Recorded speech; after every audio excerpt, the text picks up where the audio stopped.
When working with Squarespace, sometimes we like to add in our own custom plugins to expand what's not available inside Squarespace. Although you can have a lot of flexibility with the different layouts, pages, etc., sometimes you want to focus in on a smaller area. That's why we create plugins for some of our sites. Now, what I'm going to do is I'm going to walk you through a simple animated plugin that we use just to highlight items in the menu. And what it is it's a underline, so when you hover over a item in the menu, a little underline goes underneath. And I'm just going to show you how we build this for our Squarespace sites.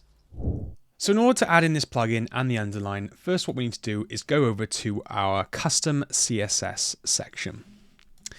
In here, we'll be adding the plugin. So to make this nice and easy for you, what I'm going to do is add it to a blog post on our website, or I'll add it into the description. So what I'll do is I'll copy and paste our plugin. So this is a plugin that Will, our developer, has put together.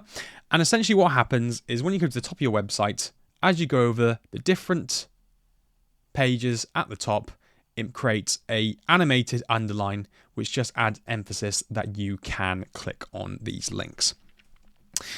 So what we've done is we created a bit of CSS here, which enables you to add in not just the color, but you can also add in a gradient to your underline.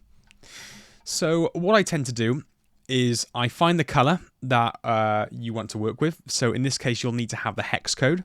Now, there are a few different Google extensions that you can get to find your hex code. In this case, I'm using Colorzilla.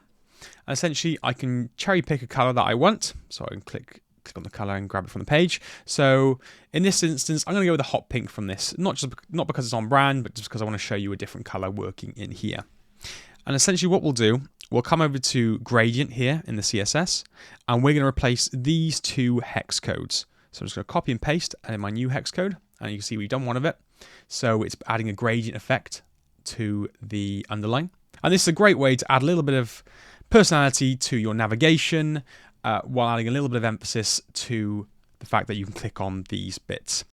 It's a simple plugin, but I think it adds a lot. If you require any help with your Squarespace website and want to add any additional plugins to your website, feel free to get in touch at pixelhaze.studio.